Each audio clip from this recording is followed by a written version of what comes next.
Tribunus Plebis, I'm a recovering rationality bro. Dude, okay, me too. So, let me talk about that, okay? How I left the intellectual dark web before it was ever even called that, okay? So, growing up here on the central coast of California, where I'm at, very conservative town, I've talked about in other videos, like, I had, like, left, just being left, and, back then, liberal was a dirty word, and it was all the same thing, right? Let's see here. I gotta read these comments.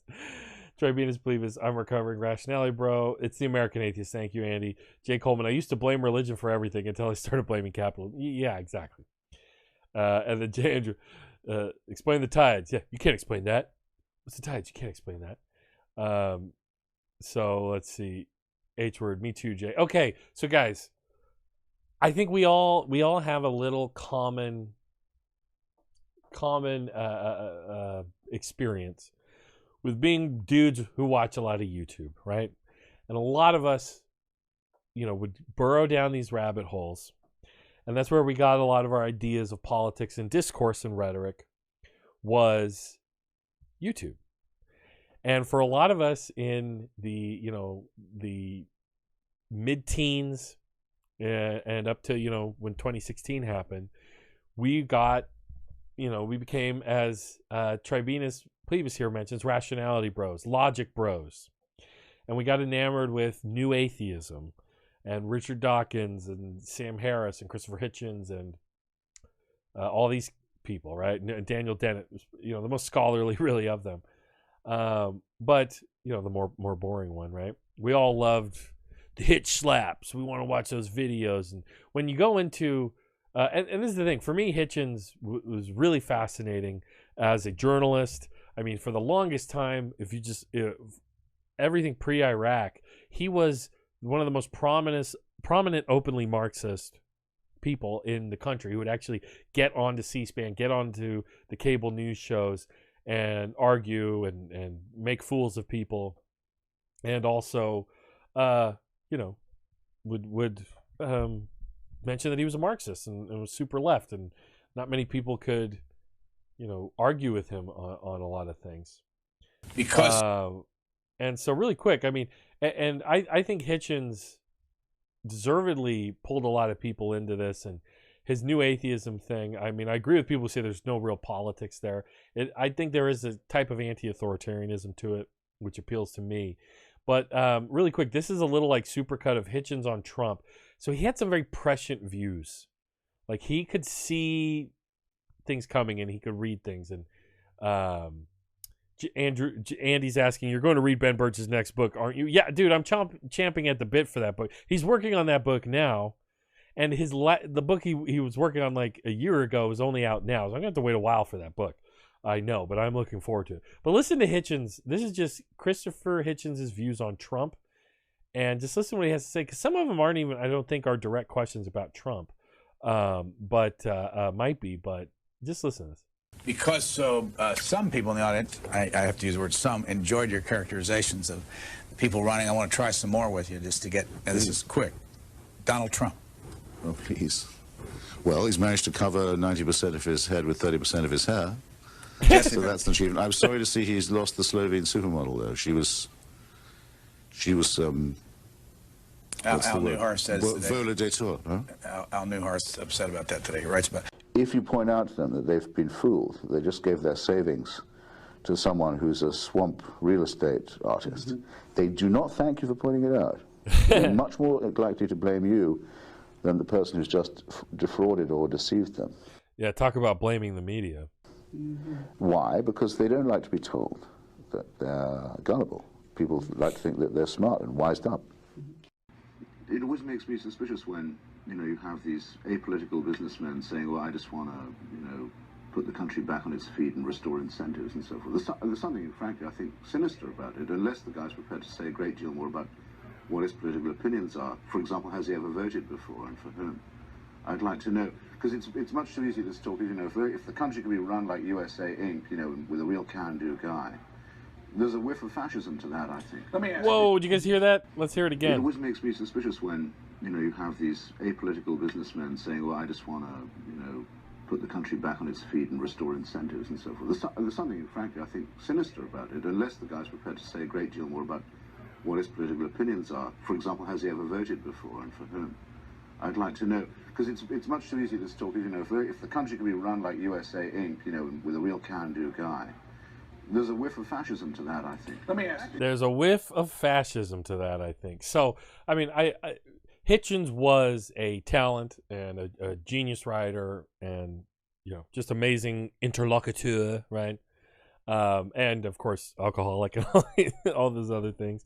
But, so, he like pulled a lot of people in, I believe, to this whole world. And I still think that Sam Harris kind of yoked his wagon to Christopher Hitchens. If you go back and watch the video that became the hallmark of New Atheism, where it's Dawkins, Dennett, Hitchens, and Harris sitting around a table at Christopher Hitchens' house in Washington, and they're all just sitting around talking.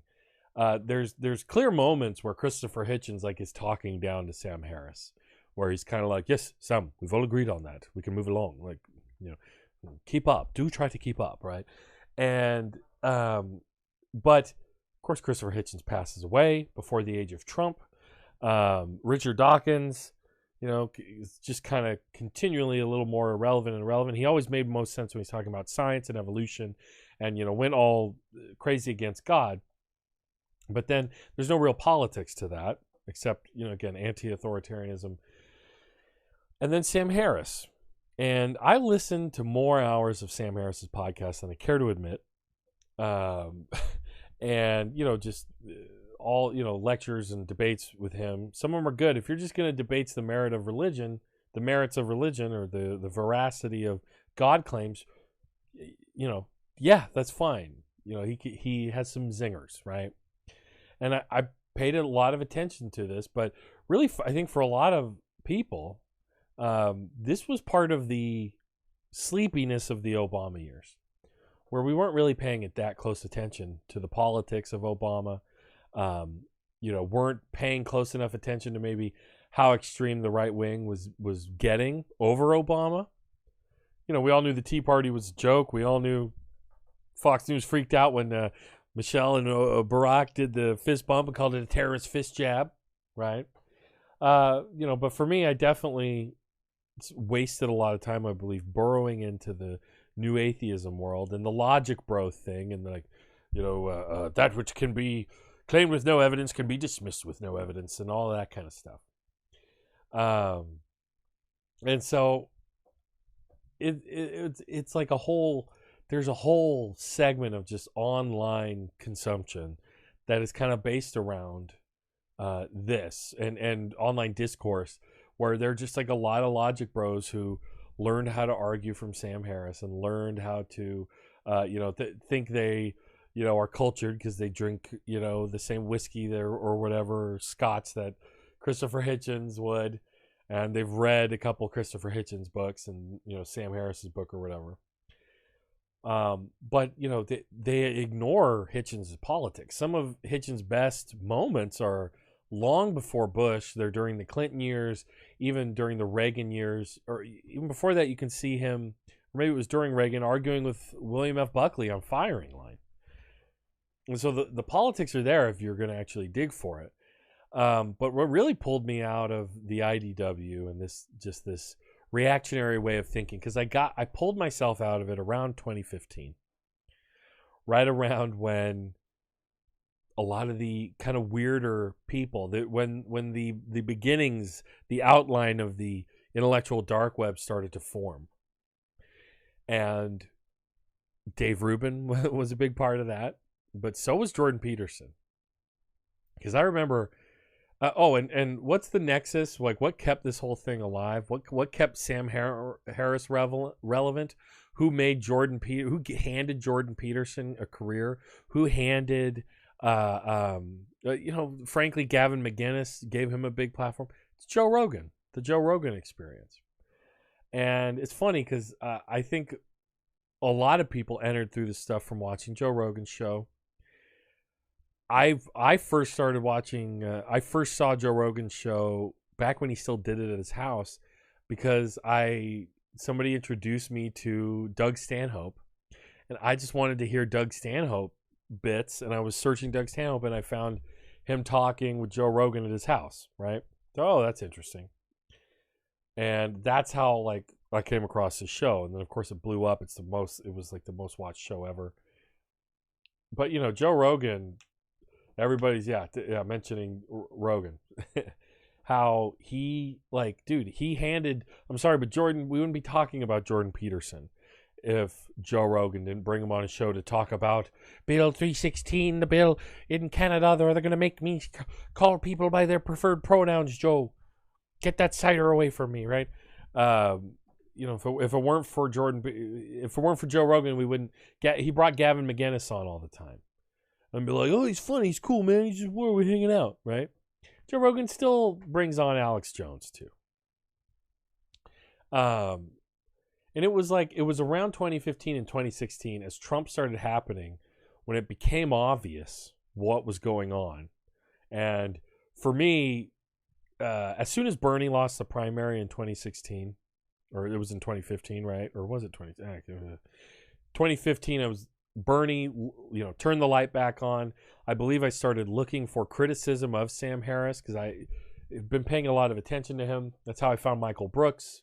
That's how I found the Majority Report, is literally just typing into YouTube Sam Harris criticism and finding Michael Brooks, who had a very serious critique, but then would also interlace it with humor and impressions. His Sam Harris impression of talking like Sam Harris and being very calm, and you know, why can't we talk about Neanderthal DNA anymore, right? That kind of thing.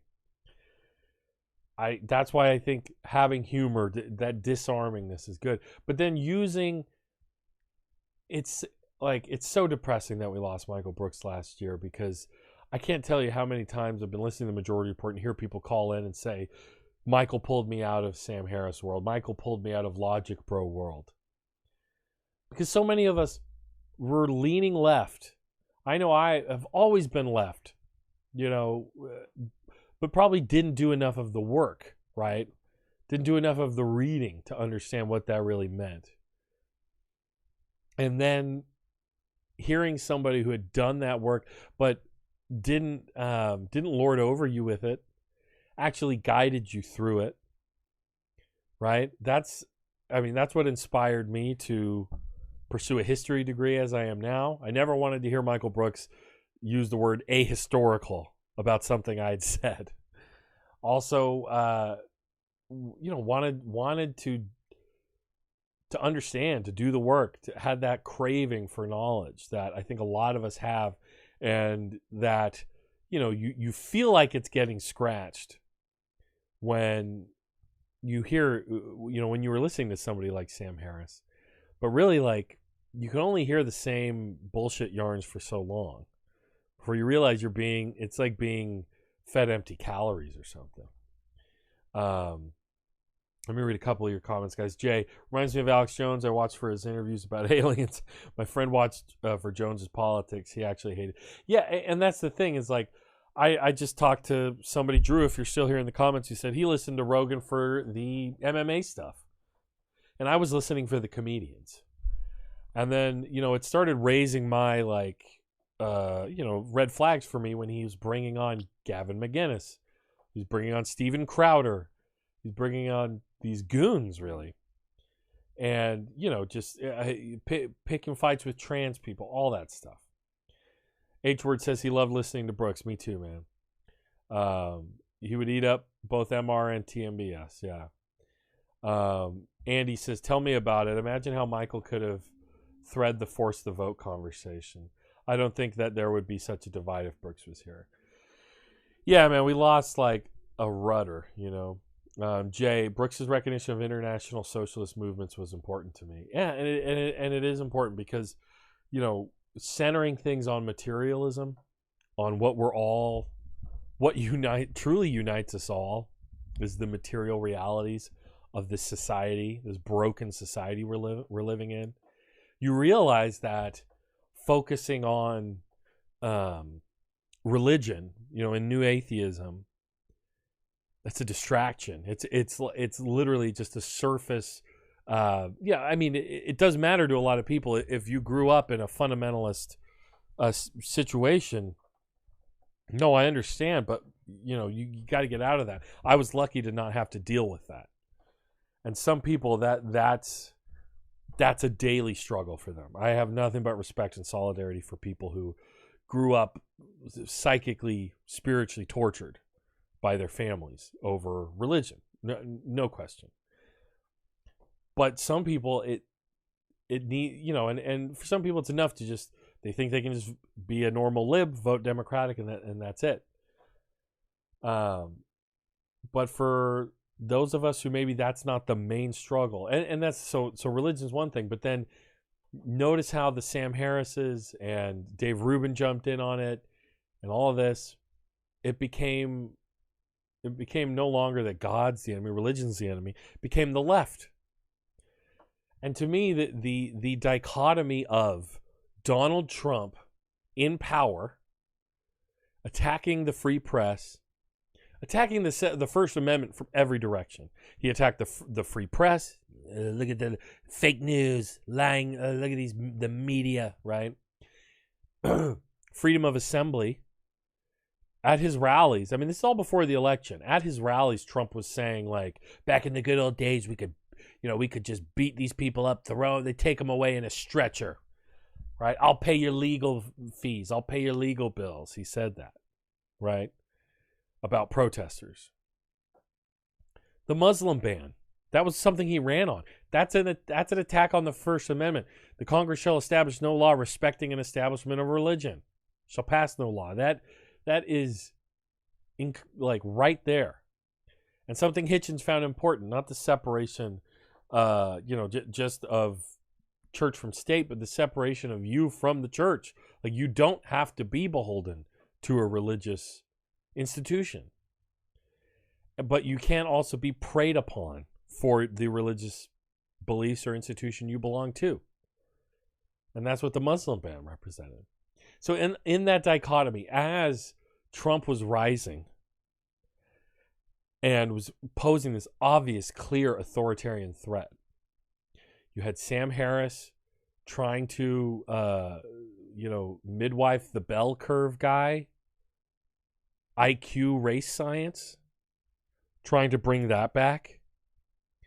You had Dave Rubin claiming, I'm a liberal, but the left is out of control. I just can't believe I'm a lefty, guys, because I'm gay and I like weed. Right? I mean, that's okay. That's libertarian at best. But the left is out of control. We got to talk about how the left are the real authoritarians, right? And these arguments are appealing if you don't think about them for more than a second. If you just want to exist in an aggrievement mode, right? That's the right has done so well. It's not your fault. It's not the fault of it's not your fault that you're not doing well. It's the left. It's safe spaces. It's diversity, right? Back, a generation before it was because of affirmative action. It's not because of capitalism. It's not because of deindustrialization. It's not because of automation. That it's not because of union busting that you're not doing well. It's because of the left. It's because of those people. We know who they are. The immigrants, right? Andy in the comments says, religion is the opiate of the masses. Santa said that. Don't be that is anti-beard rhetoric, and I won't stand for it on my channel. When you combine church and state, it is actually damaging to both parties. Not only does it corrupt the government, but also corrupts religion. Cenk Uygur said that. Oh, and Hitchens made a brilliant point. I mean, Hitchens is the only guy who had had correct politics. Again, let's forget about Iraq. He was wrong on Iraq. He was also pro-Iraq for a lot of really strange and awful reasons, or weird reasons, bad reasons. He was bigoted towards Muslims, quite in his way. Not gonna ignore that.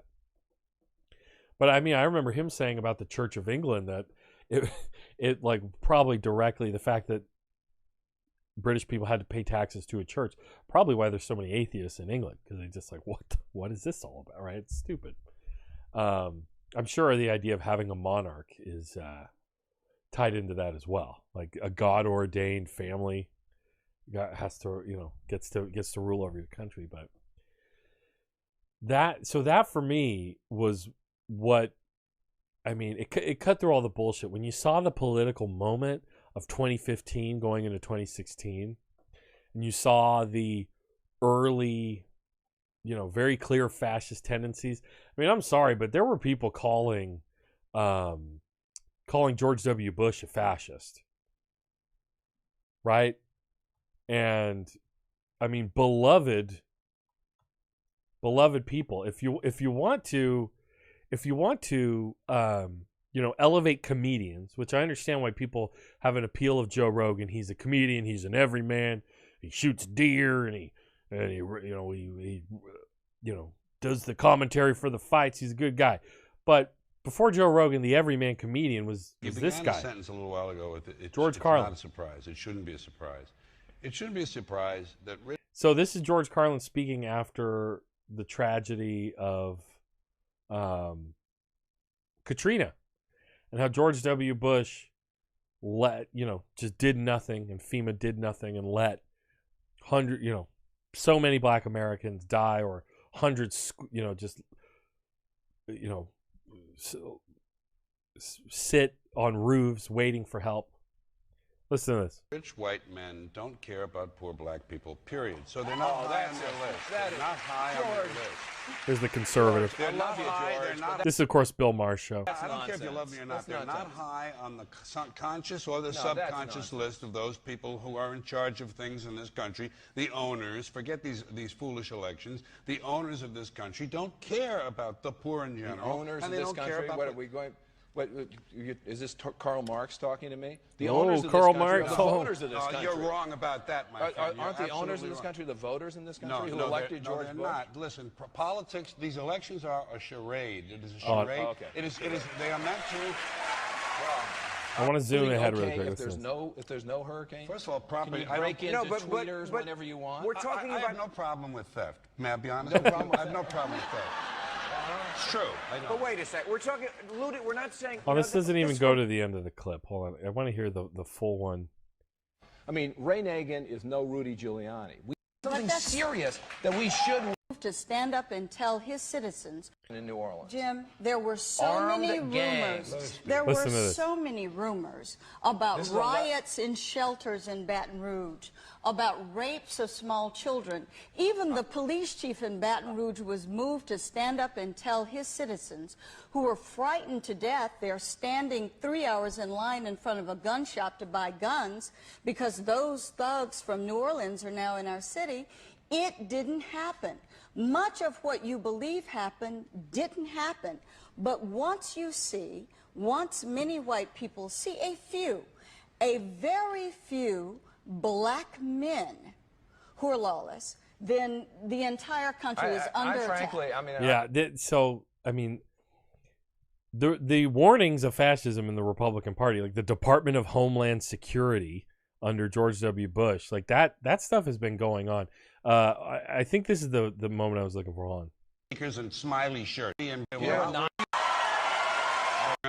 poor have been systematically looted in this country. The rich have been made richer under this criminal, fascist president and his government. Boom. Okay. Like this is. Let's back it up just a second, because George Carlin.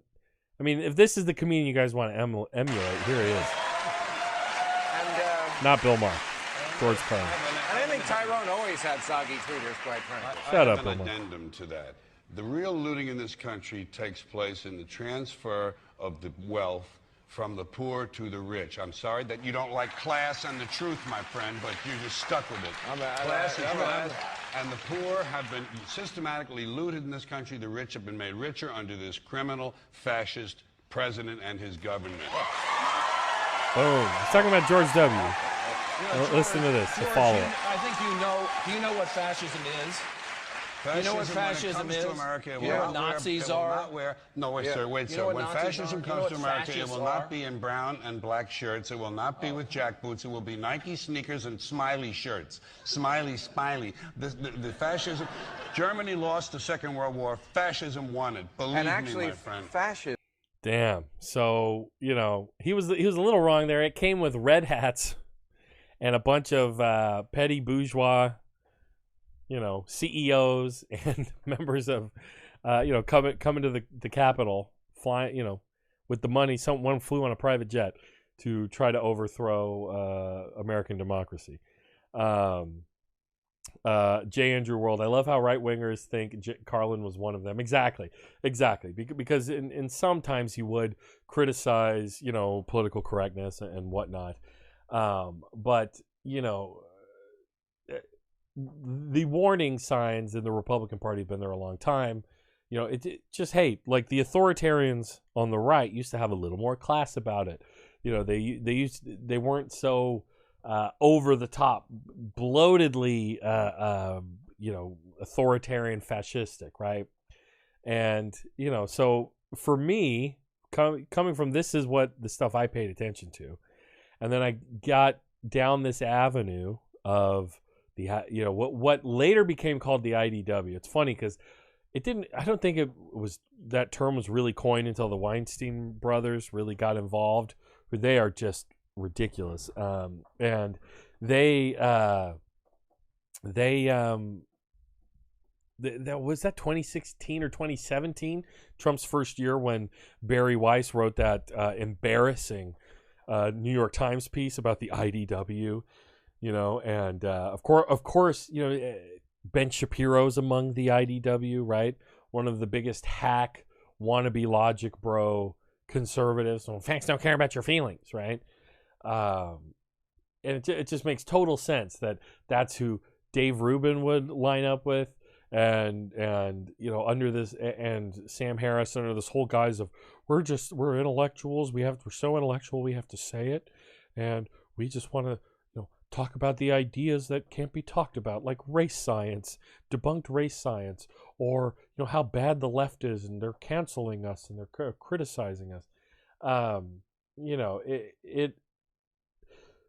it's clarifying now to see, you know, and it's funny how Sam Harris thinks he has like kept his you know, reputation together for criticizing Trump. Trump is really bad, but you know, I mean, no, he has not. Sam Harris, after the El Paso shooting at Walmart, tried to argue that the white supremacist murderer of people of color there, who specifically went there to target Mexicans, wrote it in a manifesto. Sam Harris tried to argue that, oh, well, this is trolling. He's not really white supremacist. This is all a troll, right? So, you know, this is the guy who read from ISIS's magazine to argue that these are the people you have to believe. You have to believe them when they say this is their ideology, because they say it outright. Wasn't gonna give that same deference to white mass killers, white supremacist mass killers. So I'm glad I got out of the IDW when I did. It wasn't even called the IDW then. It was just like the new Atheism Logic Bro crowd. And I really felt like I spun my wheels. I spun my wheels in this corner of the internet that's very popular, that a lot of people, you know, spend time in. But, you know, now that my head is out of that, man, there's so much more going on. There's so much more to learn. There's actual important, if you're just an atheism like obsessed person, if that's all that's informing you, then you know, and you see it in the way Sam Harris has viewed, or at least, you know, a lot of the new atheism, the skeptics, right? Armored Skeptic and the Amazing Atheist, totally tack to Trump and attack Ilhan Omar.